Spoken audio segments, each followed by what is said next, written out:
Welcome, everyone. Welcome to the Compassion Consortium Sunday service. I see you all arriving. As you enter, I invite you to take a deep breath, to feel your feet on the floor or on the sofa cushion or in the grass or on the dirt, wherever your feet are right now.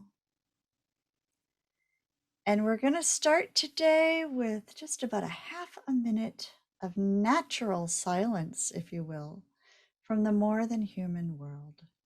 And I invite Phil to bring in the coyotes and crickets, please.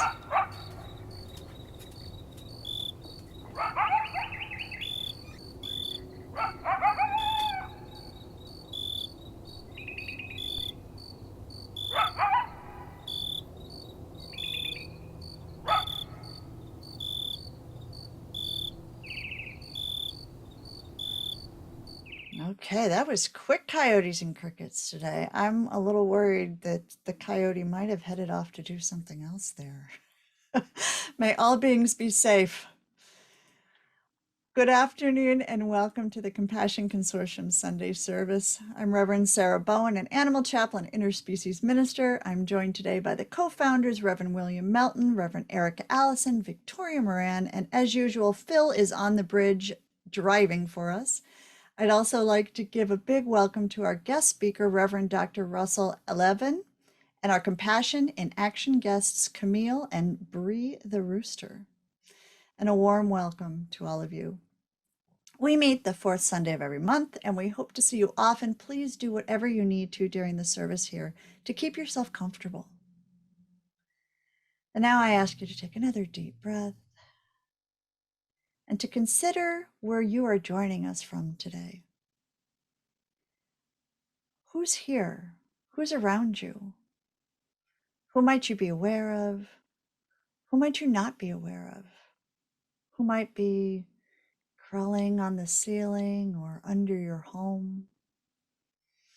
Today I'm speaking to you from the Hudson Valley of New York, land cherished by the Mohican and Lenape, and home to many beings that some people consider pests. Field mice, carpenter ants, bald-faced hornets, blue-winged wasps, eastern gray squirrels, a lot of them, and the so-called common raccoon. I have something to say about calling someone common, but that may be a future sermonish. So think about how these beings live in and among us.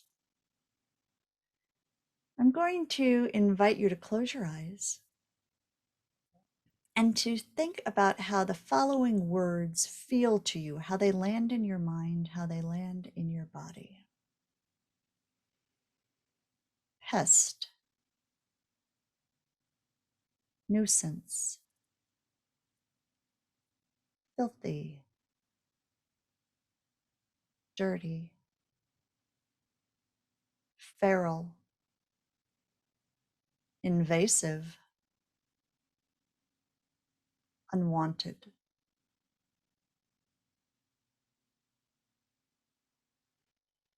Let's land for a moment. How does it feel to hear those words?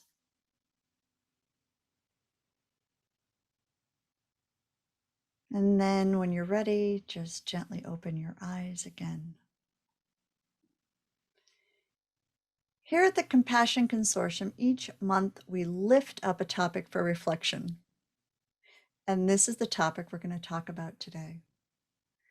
We'll offer you some opportunities to engage in spiritual practice with this topic in mind today. This week, we're going to ask you to consider some beings that don't always get talked about, the ones that often cause quandaries for us when they move into our kitchens and our attics and our garages. How do we coexist in the spaces we call ours? Or does someone get evicted? At my house, as the cool weather arrives, the field mice have moved back into our basement, driving the animal companion cats nutso. Innumerable wasps have been creating a hive in the attic, commuting in and out of our house's eaves, and a squirrel is currently playing kickball in my attic at night. generally around 2 a.m. And so my husband and I have begun negotiations about what to do in our increasingly interspecies home. And while I remain committed to keeping the house as nonviolent as possible, actions will need to be taken, and it's difficult to figure out what those are. As a spiritual person, that means balancing both contemplative and pragmatic approaches. And so the inquiry I want to start with today, beyond the words we just considered, is whose home is it really? We humans love pronouns. Our house, my yard. Through these words, we create justifications for who belongs and who does not. In the book Trash Animals: How We Live with Nature's Filthy, Feral, Invasive, and Unwanted Species, Randy Malamud explains this brilliantly, saying, "We like to imagine that we are in control of our homes, gardens, forests, parks, landscapes, and urban spaces. And we are determined to serve as gatekeepers or wardens, adjudicating which species are allowed, which are banned, which are prized, and which are denigrated. These decisions are often based on our prejudices, our tastes, and our habits." Now, admittedly, perceived control has a long history from colonization, human expansion that not only pushed indigenous folks out of the land they inhabited, but also has impacted native animals, plants, fungi, other life forms.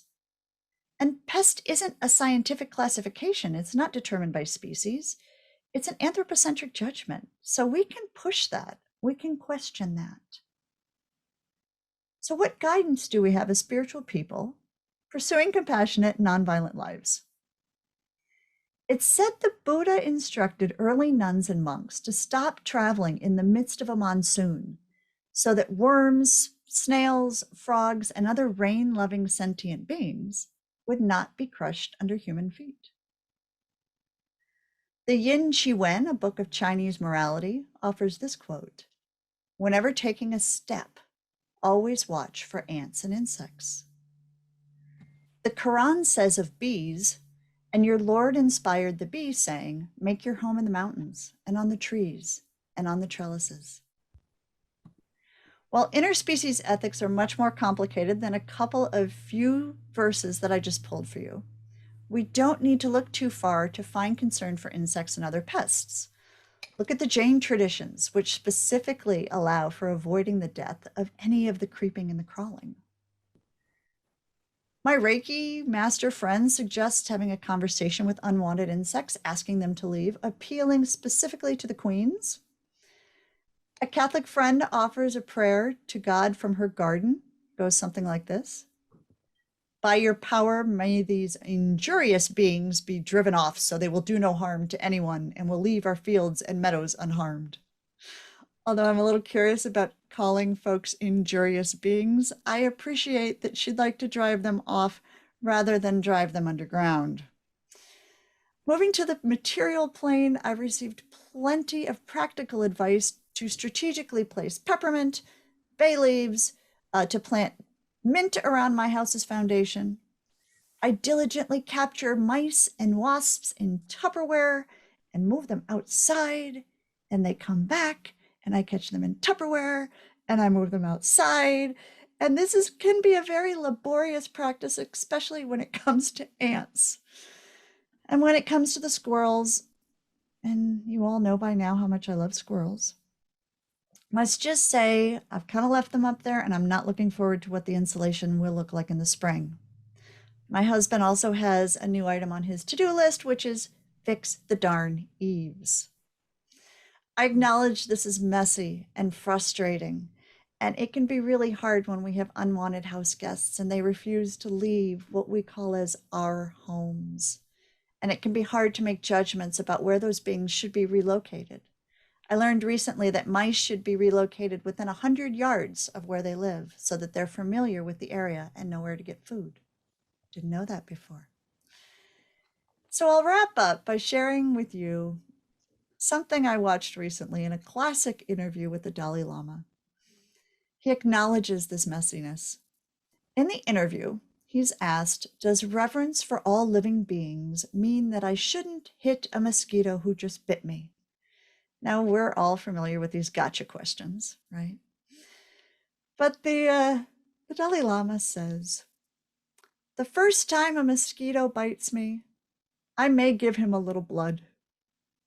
If the mosquito returns, I will blow him gently away. And yet the Dalai Lama admits on the third time he might. Now, I was surprised to see that from the Dalai Lama, and I was happy to know that he is also a process of perfection in progress, and perhaps not as perfect as all of us aspire to be, that we all have work around this, and we can all accept the messiness and the quandariness of what to do. These quandaries extend on a macro level to innumerable other spaces on Earth. For one example, the battle currently raging around me with spotted lanternflies and trees. And I don't know the solution, folks. So in today's fellowship after the service, I invite you all to share with each other your strategies for balancing reverence for life around your homes. What do you do when the mosquito lands on you? When the mice move into your basement? When the ants move into your pantry? How do you handle being compassionate and reverent towards all life forms? And as you move through your month, I invite you to keep your eyes out for helping others around you search out new solutions to perceived pest problems. William recently turned me onto a wand I can use for flying insects on my window that might be a little better than Tupperware. I don't always get everybody in the Tupperware. So with that, those are my opening words for you folks. Thank you and welcome to today's Sunday service. And now over to our Tenets of Agreement. Yes, we always read the Tenets of Agreement in each service. And today, the tenets will be read by Vince Tucker. Vince is a Main Street Vegan Academy certified vegan lifestyle coach and educator at the master coach level. He is also a graduate of the Mayo Clinic Health Coaching Program. Vince teaches middle and high school students in the Kansas City area about sustainable eating and living through the Educated Choices program. Vince.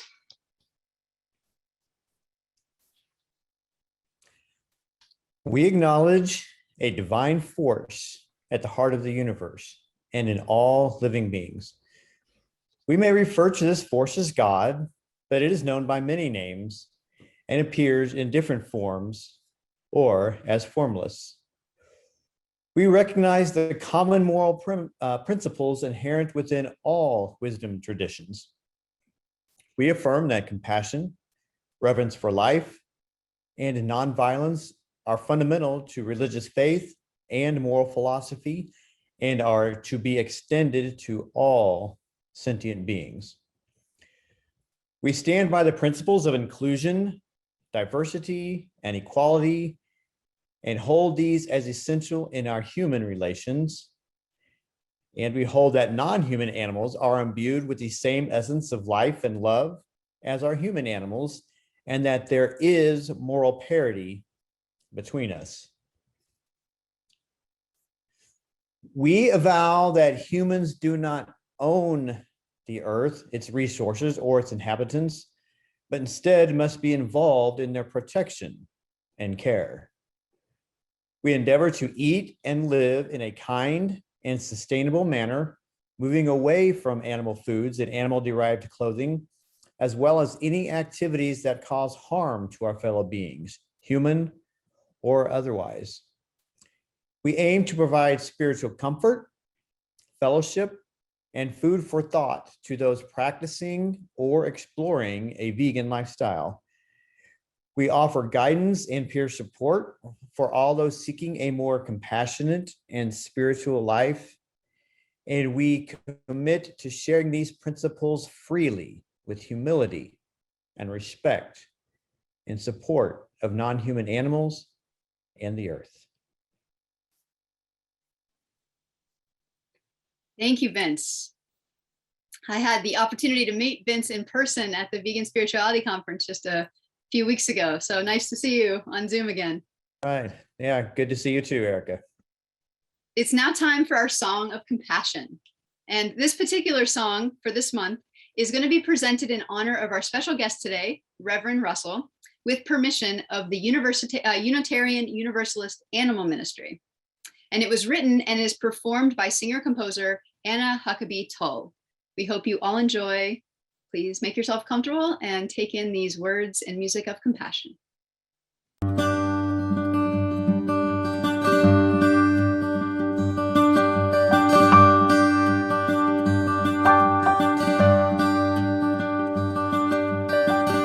The sun, she rises over all creation, large and small, each and all, each day.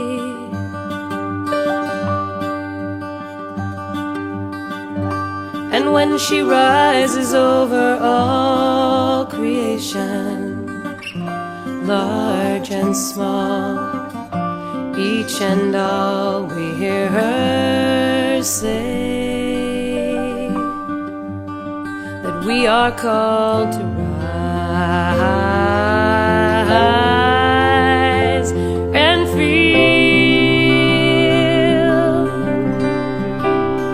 the stirrings of all life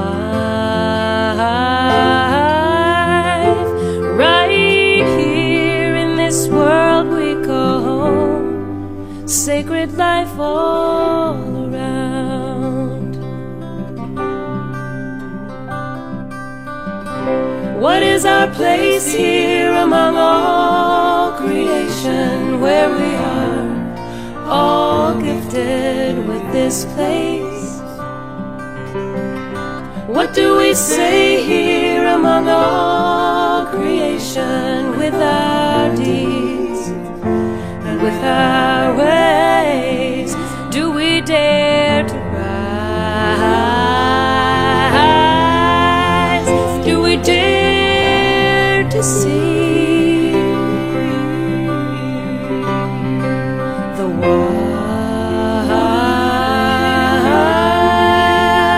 widening ring of everything, widening ring of everything we claim, pushing small lives away, of everything it takes for us to live this way, of the lives our hunger claims, for us to live this way. Do we dare to rise and feel all life? Do we dare to rise and see all life? Do we dare to rise? Do we dare to rise? Do we dare to rise? Do we dare to rise? Do we dare to truly feel? Do we dare to see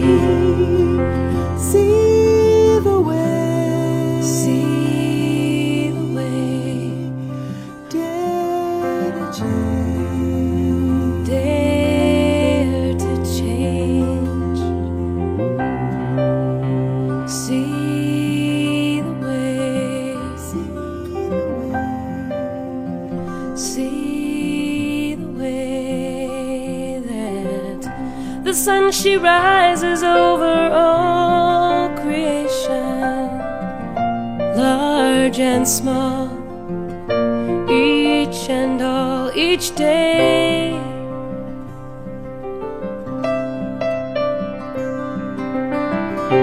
The sun she rises over all creation, large and small, each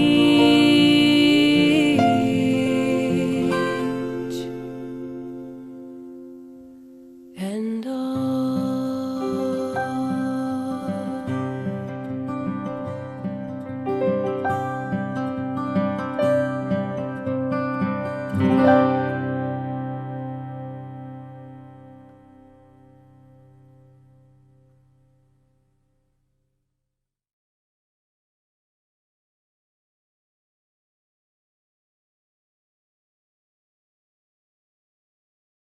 Continuing with our message for today, all humans have love and compassion for their companion animals.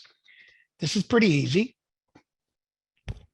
A small number of humans have love and compassion for farmed animals. I say a small number because it is impossible for me to believe that humans can have love and compassion for animals they intend at some future time to slaughter and eat. A small number of humans also have love and compassion for animals in the wild. But there is another group of living beings that we often don't notice, and if we do, we consider them to be pests and often end their lives without much thought as to the fact that these are living beings.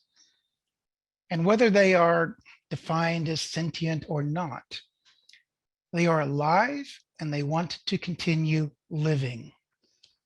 This blessing is for those who love the others. Bless kindly all those who love the others, those who help earthworms found stranded on our sidewalks, who save insects from drowning, or take care where they step. Bless all who help those creatures deemed ugly, disgusting, or scary. And bless those who always seek to avoid a fatal response to visitors. Bless those who feed creatures suffering on cold winter days, who offer refuge to injured wild beings or play music for garden inhabitants. Bless those who don't squash spiders, see the beauty in snakes, who commune with the pigeons, and speak kindly of rodents. Bless all those who hold all creatures high in their thoughts and proudly declare from the depths of their heart, all life is precious. Thank you. And now over to Victoria. Thank you, William. That was beautiful words and pictures. And I am just tickled pink right now to be able to introduce you to someone that I admire a lot. You can read his full bio on the Compassion Consortium website. I'll share a few highlights before we get started. He is Reverend Dr. Russell Elleven, a Unitarian Universalist minister, grief recovery specialist, and a chaplain serving as animal chaplain to the Unitarian Universalist Animal Ministry. Russell lives in the Chicago suburbs with his beloved spouse of 30 years and a cat who is impressed by very little, but I am impressed by Reverend Russell Elleven, and you can find more about him at animalchaplain.net. Welcome, Reverend Russell. Hello, Victoria. So good to be with you. Well, it's wonderful to be with you. I love all of your background images. I think you Ah. have quite a fabulous toad up there in one corner. Everybody loves the frog. Oh, is it a frog? Okay. Or toad, I'm sure. Yeah, that remind when my daughter and her husband got their condo with a little bitty yard. Sometimes even in Manhattan, you can get one of those. And when they realized they were going to grow a garden, they invited a toad to help with some of that, and they named him Da Vinci Toad. So wonderful Lovely. relationships we can have. So speaking of relationships and beings and lives, let's start, Russell, with your story. What happened that made you who you are? Well, first of all, thank you again, Victoria, for having me today. And as I look at the folks that you've had and up here and will be coming onto the Compassion Consortium, it's really an honor to be included in this group.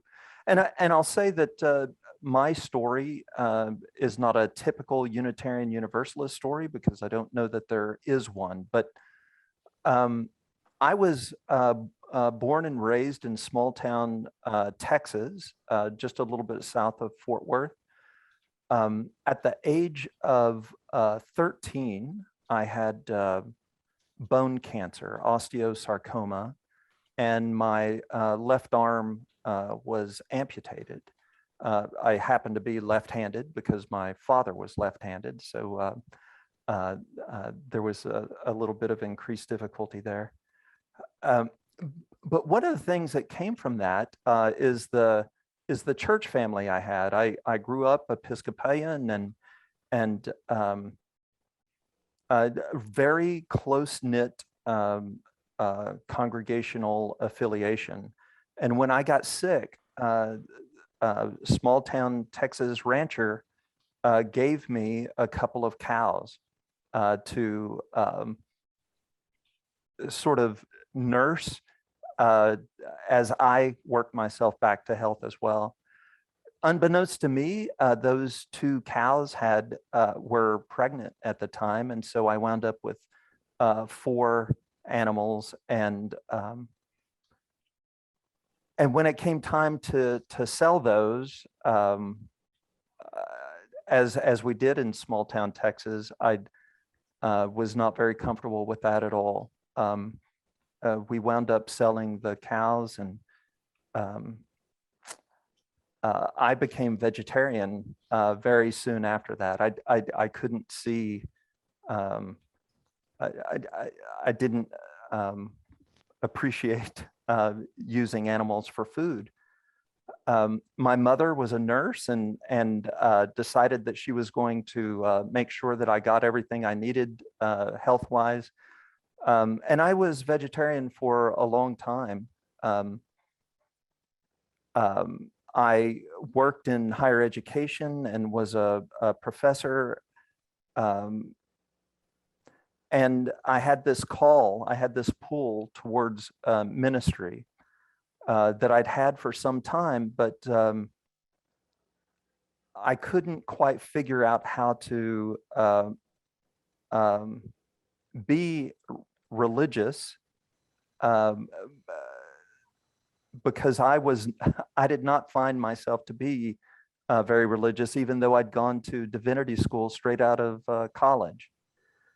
But when I found the Unitarian Universalists in North Texas, I found a minister there that I really connected with, who worked with me, talked with me, and helped me realize my potential as a minister. I left higher education and served a congregation in Texas for almost a decade. And then my spouse had an opportunity to work in the Chicago area when we left. And the congregation I serve elected me minister emeritus, which was a very fine recognition for our time together. I became vegan in 2007. And part of that was I had been vegetarian for a long time, and someone within my congregation that I respected a great deal said to me, you should see how they treat the chickens. And after I saw how they treated the chickens, I couldn't do that anymore. So what is very important to me is that I was within a religious community where someone I respected said, look into this a little bit more deeply. And that's what led me to veganism. Oh, that's fascinating. So you are no longer practicing as a minister with a church. And it seems that you've had a little bit of a journey there to bring some of your ethical ideas into your work in the world. How's that been going? Well, yeah, one of the things that I really wanted to do at the very beginning was take vegan cooking classes into houses of worship, no matter what affiliation they had, sort of an interfaith effort to help people see that they could eat in a way that didn't have to include animals. I met with a great deal of resistance, formed a nonprofit, created a board, and we were very enthusiastic, but we were not met with that same enthusiasm with houses of worship.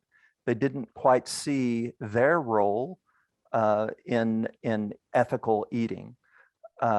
So we tried to make inroads within the Chicago area for about 2.5 years, and pushed and pushed and couldn't quite get that effort to work. And so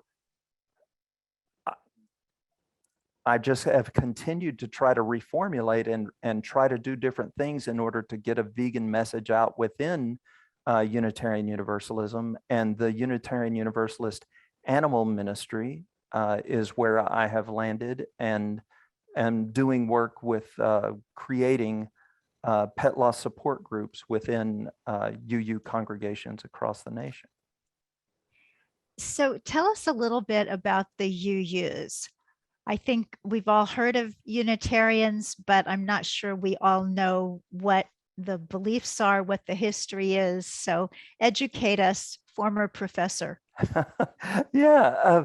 So really briefly, I think I believe Unitarian Universalism sort of goes back all the way to the beginnings of Christianity within Judaism, because I think there were a lot of folks who questioned whether Jesus was divine or God, or a man who was a prophet who did beautiful and wonderful things.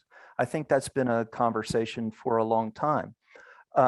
If you look at Unitarianism, it's different from Trinitarianism. So Unitarians typically believed in the unity of God rather than the Trinity of God. Universalists were actually a separate denomination, Christian denomination, who said salvation was universal. So there was no hell. We brought hope instead of hell. So Unitarians were thinking about the unity of God. Universalists were saying God is too good to damn us to hell.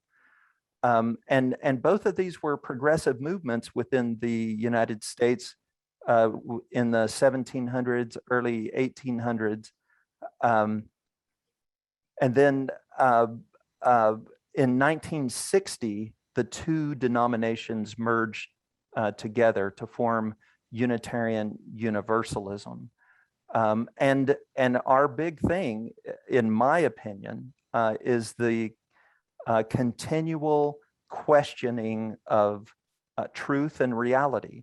How do we operate, and how do we be in this world? How do we create heaven on earth now given that there's no guarantee that there's such a place after we die. So it's about doing what we can in the here and now, rather than waiting for some reward in the afterlife. There is a statement in the animal rights world that I think is as close to a creed as animal rights people get, where it says that the question is not can they speak or can they reason, but can they suffer? And this comes from a British philosopher, Jeremy Bentham, whom I believe was a vegetarian. Can you tell us a little about him? It was not a vegetarian, probably that too, but a Unitarian. Yeah, I'm not certain that Bentham was a Unitarian. He certainly talked on the same wavelength that what many of us within UUism speak about. But within the early movement, where people like Henry Berg are creating the ASPCA, a lot of those ideas are coming from this philosophy of can they suffer? And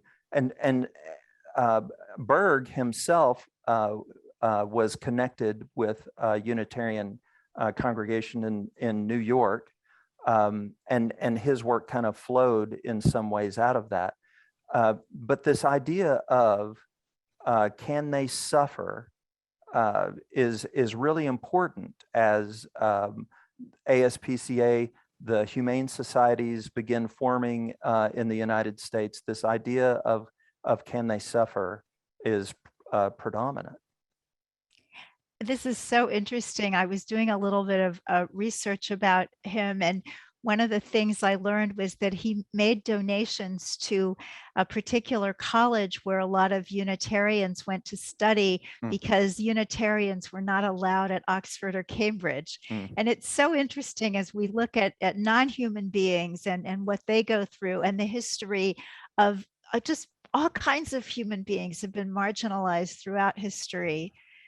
So right. Yeah, it is that when you think differently from the majority, and people find out about that, they can begin to look at you and look at your movement in a different way if you don't agree with the majority. Aha. So one of the cool things, I mean, the UUs do so many interesting things. There seem to be all these groups within it. You know, there are pagans and there are all kinds of people who can make their way there and have a home. And there is this Unitarian Universalist animal ministry of which you're part. I don't think a lot of denominations have something comparable. So tell us about that. Yeah, it's a very special thing. And you're right. Within UUism, there are a lot of these different affinity groups, we might call them. So there's a affinity group for Buddhist Unitarians. There's a affinity group for Jewish Unitarians, humanist Unitarians, which is where I find myself on the theological spectrum. And so all of us in some way can find a place within Unitarian Universalism that speaks to us. The Unitarian Universalist Animal Ministry began in New York City in the mid-'80s, around the Fourth Unitarian Universalist Society and in Manhattan. And a couple of folks got together. The minister was sympathetic to the idea. And then the following year, like a lot of faith groups, will have an annual conference. The following year, they had Ingrid Newkirk, some other folks who showed up to give a program at our General Assembly. And it has just sort of continued to go since then. Gary Kowalski, if you've heard that name, is a Unitarian Universalist minister who's written a number of books, but one that we might be familiar with is called Goodbye Friend, sort of an end of life perspective for animals, animal companions. He was the president of UU Animal Ministry for a number of years. We've had a minister who is also a veterinarian who has been the president of UUAM as well. So that effort within Unitarian Universalism continues today and gets bigger and stronger, we hope. So if someone from another denomination wanted to start something like that, do you have any suggestions? I realize that starting in a community like yours, where there's an openness to different kinds of ideas, it might be a little bit easier than in some more conservative traditions, but you know, hope springs eternal. Yeah. So my if I were to allow my big dream to come about, the Lutherans have a program called Comfort Dogs, where they take dogs into hospitals or hospices, different places, and they're sort of known for this ministry. If Unitarian Universalism could be known as a pet loss support affiliation, I would be very happy in that way. That's my big dream, that we could be known in that way. But I also think that any sort of religious movement could do this same sort of thing. If the board of that organization or the leader, the clergy person, is sympathetic to the cause, I think almost any congregation could begin to do pet loss support, not only within their congregation, which is important, but within the larger community, which I think is even more important. So you are an animal chaplain. So is Reverend Sarah. We may have others present. What does that mean? And what do you do? Well, I think the pinnacle of chaplaincy is probably the board certified chaplain. And that person goes through what's called clinical pastoral education units. A board certified chaplain goes through 4 of those units and a great deal of supervision. And then they work within the hospital setting. But you don't have to be a board certified chaplain in order to work within a hospital or within a congregational setting. There is the power. We work, the UUs work within a congregational polity setting, which means that our congregations make the decisions rather than an episcopate or a presbytery, or there's no layer of organization that makes decisions for us. So we can decide oftentimes within our congregations what ministries we're going to do. And I would assume that other faith traditions can do that as well. So if you have board approval, if you have clergy approval, starting a support group within your congregation should be something that would be easily done. So what does an animal chaplain do? What percentage of your work is companion animal loss and supporting grieving humans? Yes. So once a month, I hold a group meeting on Zoom, but I also meet one-on-one with people.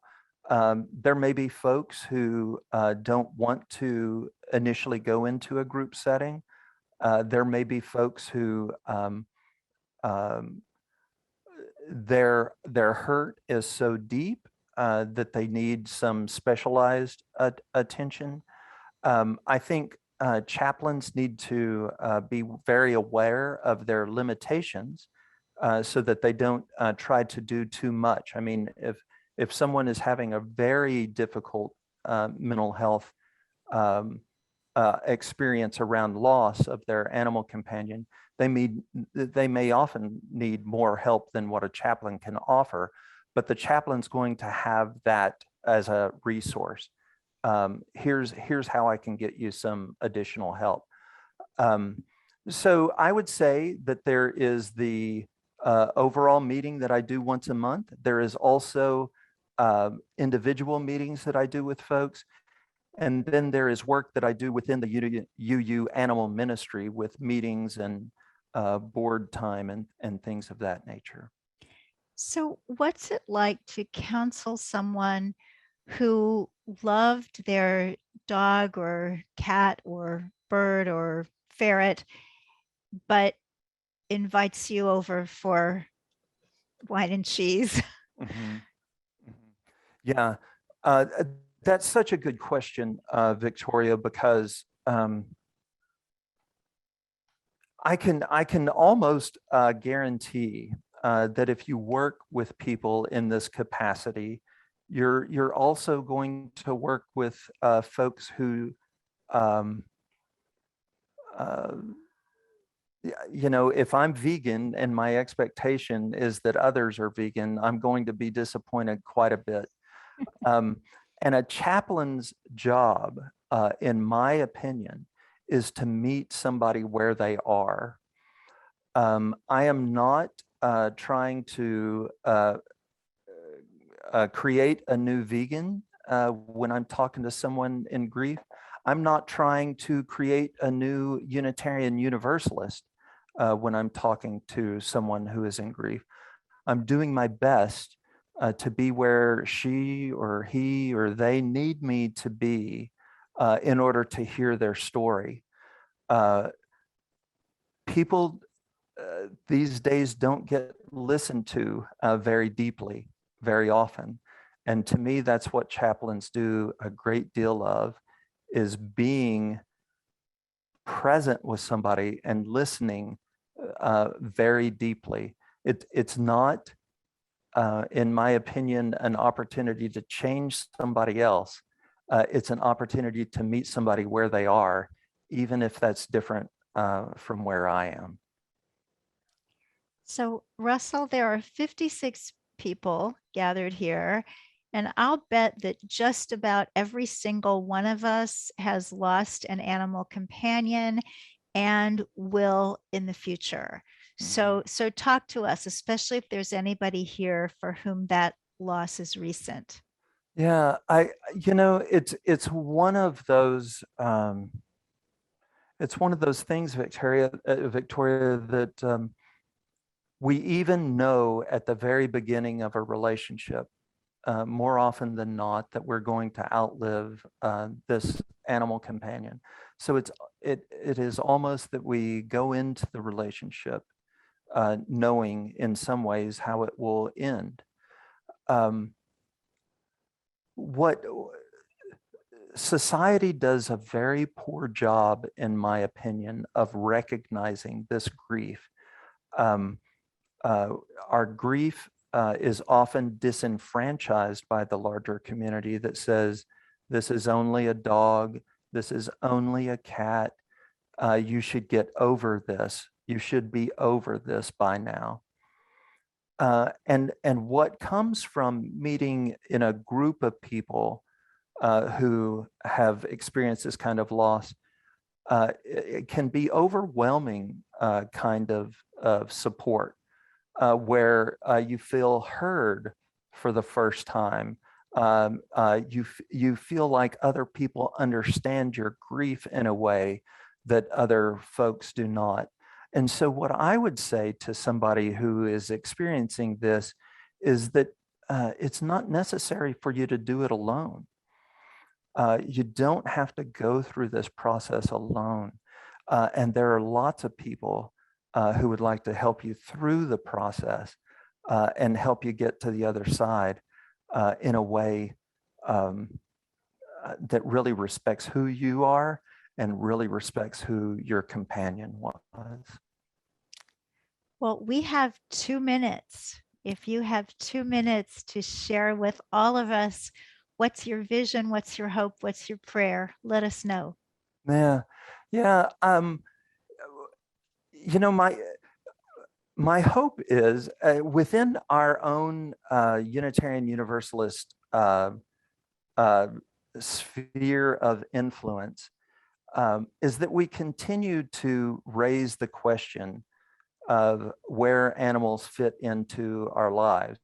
I think UUAM is a voice within the larger religious movement of Unitarian Universalism that continues to remind the larger organization of other of these animals and how they play into our lives. So my hope is that UUAM continues to sort of beat the drum and raise awareness within the larger religious movement, but also perhaps within the community at large as well. Terrific. Thank you so much. Thanks for all you do, and all good things to you today and always. And Thank I'm you, Victoria. turning it over now. Our pleasure to Reverend Erica. Thank you. Thank you, Reverend Russell. Thank you, Victoria. Let's just take a moment before we move to our next segment to allow that wisdom to just move from our heads into our bodies, into our hearts. I'm going to guide you in a minute or two of just some stretching, some movement. This is the time we like to channel our animal friends and think about movements they might do, like stretching the neck like a bird or a giraffe, maybe arching the shoulders back and arms out like a falcon or an eagle, maybe a tall stretch like an orangutan having some fun, arms up in the air. And then anything else your body's calling for, just for a minute here. I wish I could do a rooster in honor of our rooster who's coming up. Maybe Camille can model that for us, what rooster movements will do. So it is my pleasure and excitement to introduce you to Camille and Bree. So Bree, the rescue rooster. Bree's probably a ruler too. Bree, the rescue rooster, and his human Camille Lacate. Besides being Bree's adoptive mom, Camille is the founder of Kids for Positive Change, which is a multimedia education company inspiring kids, specifically K-12, to take positive action for animals, people, and the planet. They were featured on PBS and soon to be on PBS's Learning Media. Camille created educational programs calling them Wake Up with Bree to spread Bree's message to Bree kind to yourself, others, all animals, and the planet. So for our Compassion in Action segment today, we have a few moments to talk with Camille and to meet Bree. Welcome. Hi, thank you so much, Erica. It's always so nice to join this amazing community. I always take away so much from it, and Bree and I are so happy to be with each and every one of you today. So Camille, give us a little background. How did Bree end up in your life? Well, in short, he was rescued from a New York City street back in 2017 as a chick. I fostered him thinking I would find sanctuary for him or her, because we did not know if Bree was a boy or a girl at the time, at an animal sanctuary. Well, when Bree crowed, Erica, I had a lot of sanctuaries say, you know what, we wish we could take him. We just don't have room for another rooster. As many of us probably know, roosters are one of the most abused and abandoned of all farm animals. And so here I was living in New York City with a rooster, which you're not allowed to do. And so for the love of Bree, I moved back to my hometown in Ohio for the love of Bree. Beautiful story. So Bree has some messages to share. Before we hear a bit about Bree's messaging, I'd love to just hear, what's it like to live with a rooster? Like, what is it like? Well, it's always an adventure. Sometimes it's not a day at the beach. I'm going to be honest with you. There's a lot of poop. There's a lot of pin feathers. In the end, it's always worth it. But, you know, you have to be an early riser. I always considered myself a morning person while Bree's up at 4. So I'm a morning person to the 10th degree now. He's just a joy. He does not know he's a rooster. If anything, he thinks he's a dog because he was raised with my rescue dogs. And this morning was a perfect example. I yell treats and the 3 dogs and Bree come running. So, Wow. Treats is the magic word. We shouldn't say that too loud or Bree's going to get excited. exactly. Amazing. So do you spend a lot of time kind of like Bree in your lap cuddling? Like, how does that work? Yes, yeah, he spends a lot of time with me. I do have a wonderful advantage of working from home. I'm not in the classroom right now, so he will prop himself or roost on the back of my chair. He does like to be outside, which I'd prefer to be outside on a sunny day as well. So he does spend some time in his coop, but for the most part, wherever I am, Bree is. He even travels with me. Beautiful. Amazing. Yeah. So Bree also is a wisdom teacher, and we love that here at the Compassion Consortium. So please share with us some of Bree's wisdom. So Bree has messages to share. Bree kind to yourself, Bree kind to others, Bree kind to all animals, and Bree kind to the planet. And this was really born from the thought of his name that I did not give him. It was divine timing, if you will, divine intervention, that his name happened to be Bree, which is spelled B-R-E-E. And then I thought, wow, I'm teaching a lot of people about how to be compassionate to farm animals, really. And we had mentioned with Reverend Russell about chickens. You know, chickens are treated so horrifically on factory farms. I mean, and so it started off as just teaching people about chickens and how they're treated. And Bree was that ambassador. And then it kind of snowballed from there, where I was able to plug him in, if you will, to my Kids for Positive Change programs about being kind to the planet. And then very quickly realizing, Erica, that before we can be kind to animals and be kind to the planet, we have to learn how to be kind to ourselves and to others. And so really looking at as if that's all interconnected. So Bree does a great job of that. He's a great ambassador. You might find it interesting to know, you would think many kids love him, which they do, but mostly adults are the ones that say, could I hold him? Could I pet him? It's amazing how many adults will come up to me and just be completely enamored with him. So amazing. And so you have a new website that you've recently revamped that is pretty spectacular. Can you tell us a little bit about that and the current work you're doing? I would love to. So the website is called Wake Up with Bree, and you spell Bree again, B-R-E-E. It was created in part by the support of the Pollination Project, which is a wonderful organization funding humane education and planetary education around environmental and social justice issues. And I created this website as an interactive website for kids to learn Bree's messages. Every page has one of his messages with ways that kids and parents and adults can interact. And then there is a parent and educator page, which has some slideshows, some downloadable free worksheets for kids.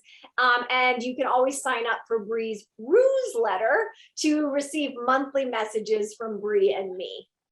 Love it. Who needs a newsletter when we can have a newsletter? That's brilliant. It's brilliant. So let's just assume for a second that we weren't in the middle of a pandemic. Would you be out on the road, and would there be opportunities for people to meet you and Bree?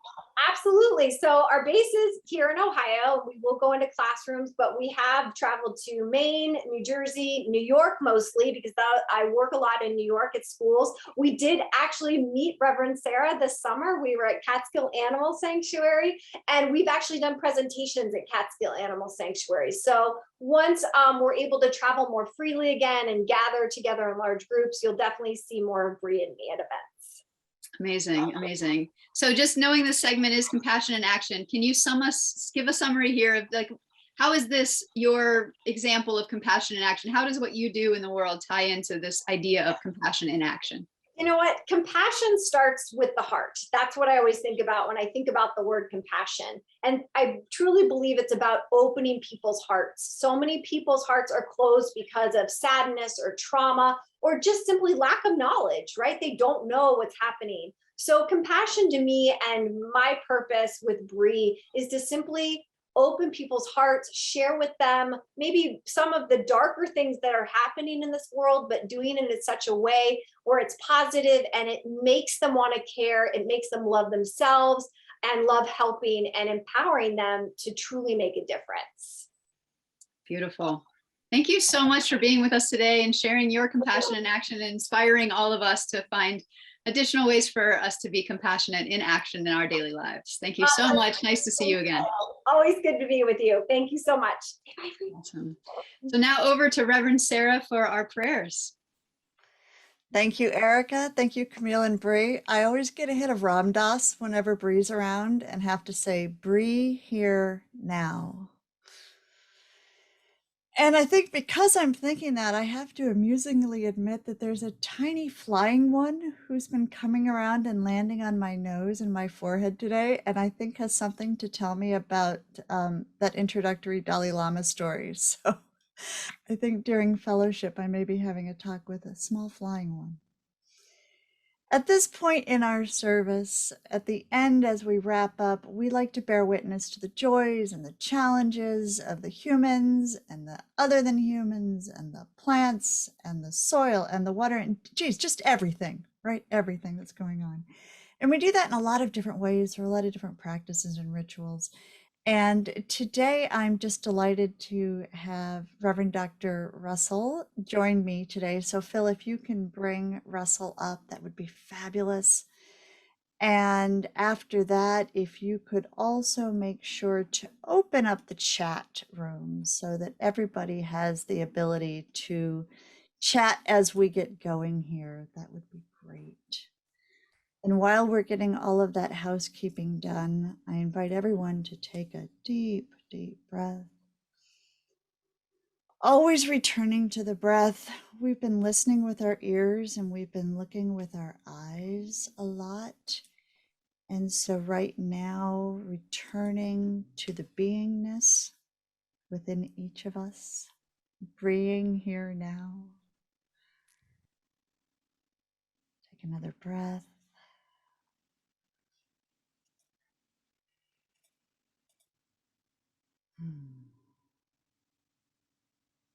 How does it feel to know that your breath at some point might be my breath or Bree's breath or someone else in your home's breath?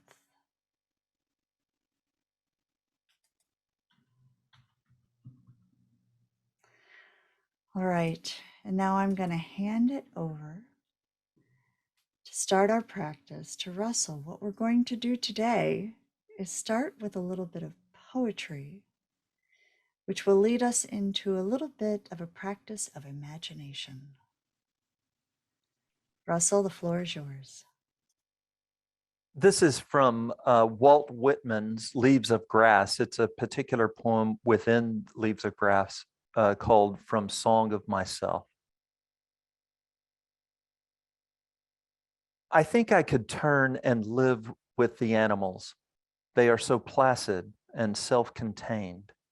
I stand and look at them long and long. They do not sweat and whine about their condition. They do not lie awake in the dark and weep for their sins. They do not make me sick discussing their duty to God. Not one is dissatisfied. Not one is demented with the mania of owning things. Not one kneels to another, nor is his kind that lived thousands of years ago. Not one is respectable or unhappy over the whole earth.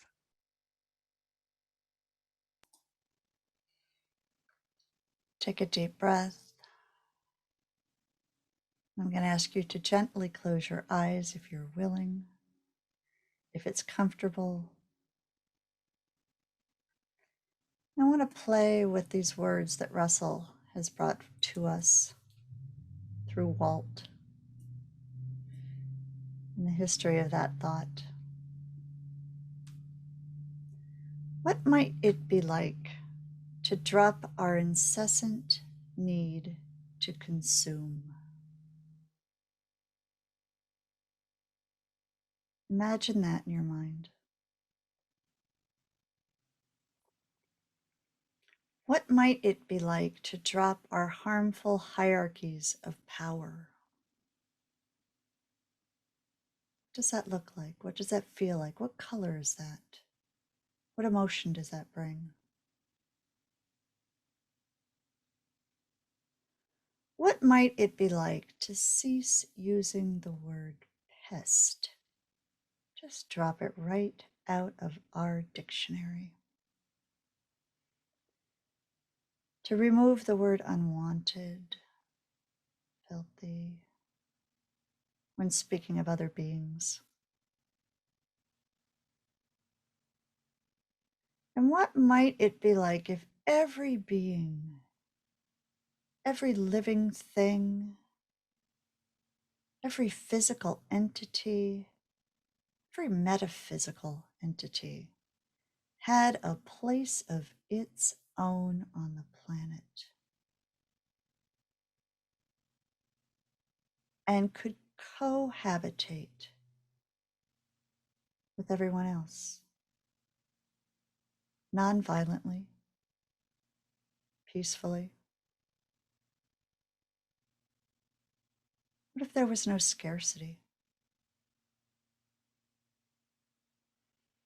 What if there was no unhappiness, no suffering?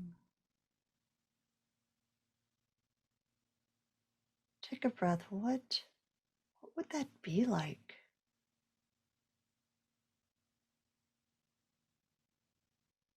I'm going to acknowledge that this is highly aspirational.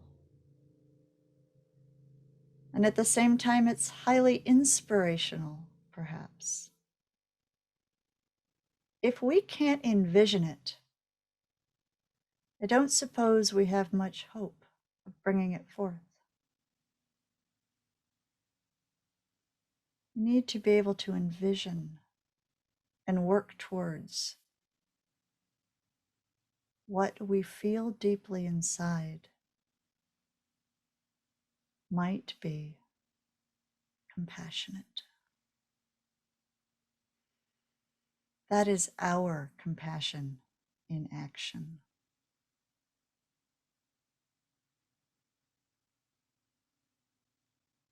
We could turn and live with the animals. In fact, we already do. Take a deep breath. Wiggle your fingers and your toes, and everything in between if you need to. Shake a little something, something.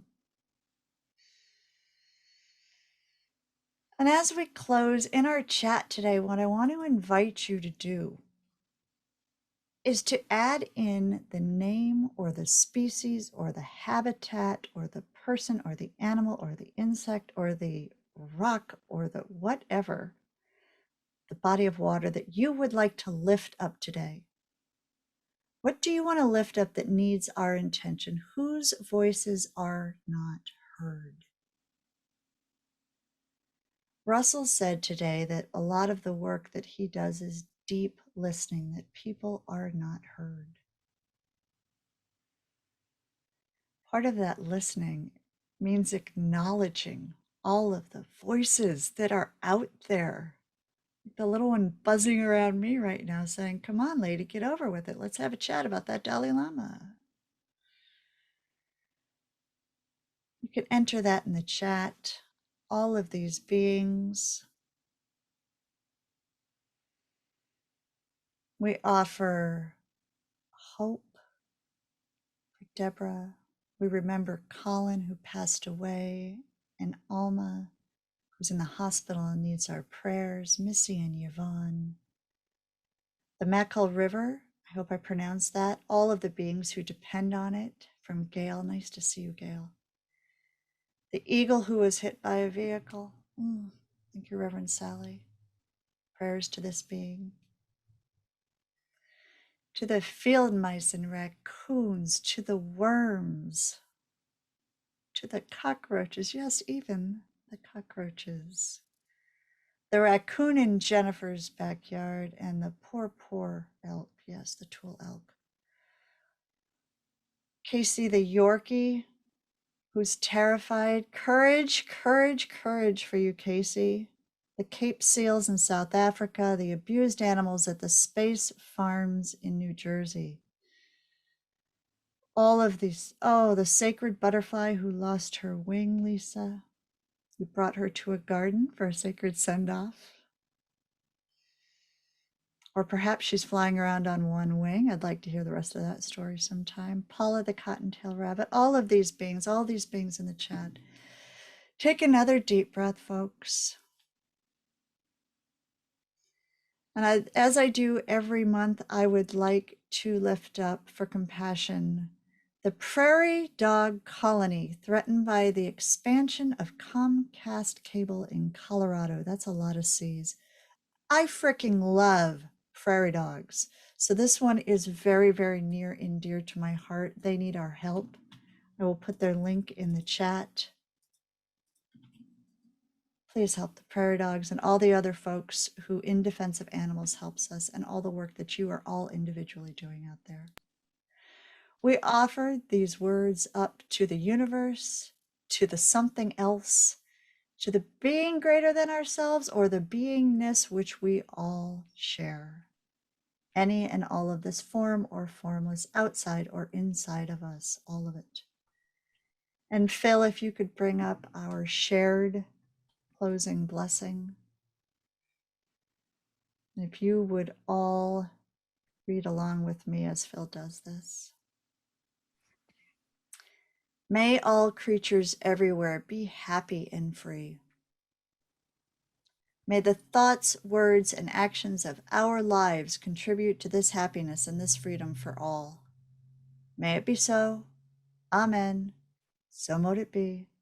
And all your favorite closing words. Thank you for joining us today. Another stretch. I like this one, Erica. This back, I don't remember who this is, whose Umwelt I'm inhabiting right now, but I like this one right here. And we have a few announcements for you.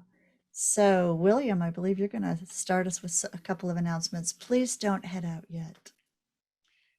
Oh, yes. And I would also like to thank you for joining us today. And we'd like to let you know about a few of the upcoming events before our closing song and fellowship time. So next month for our Sunday service on November 28th, we will have our guest Hereditary Chief Phil Lane Jr. Brother Phil, as an enrolled member of the Ihangtanwan, Dakota, and Chickasaw nations, and is an internationally recognized leader in human, community, and economic development. He holds a master's degree in education at National University and public administration at the University of Washington. Also, please join us at our Compassionate Book Talk on Tuesday, December 7th at 8 p.m., featuring the book Vegan Voices, Essays by Inspiring Change Makers. This is a collection of inspiring essays from over 50 vegan activists, educators, artists, and change makers on the whys and wherefores of the vegan diet and lifestyle. So we're going to be joined in this discussion by the editor, Dr. Joanne Kong, and by contributors to the book, Jean Bauer, president and co-founder of Farm Sanctuary, and Victoria Moran, president and co-founder of Main Street Vegan and co-founder of the Compassion Consortium, and most importantly, my wife. Okay, so lastly, if you enjoyed this service and would like to support future Compassion Consortium programming, we encourage you to donate on our website at the link that is posted in the chat box. So back to you, Sarah. Thank you, William, for your grace and covering all of those announcements. I've put all of the information in the chat and also the link for the donations. It really does help us folks to pay our Zoom bill. You know, we've got a couple of things we've got to pay for around here. Our clergy does not take a salary, but we do have some expenses, and it really helps when you guys skip a latte and head a few dollars over our way. So thank you for all joining us today. We hope you will join us again next month for Sunday service.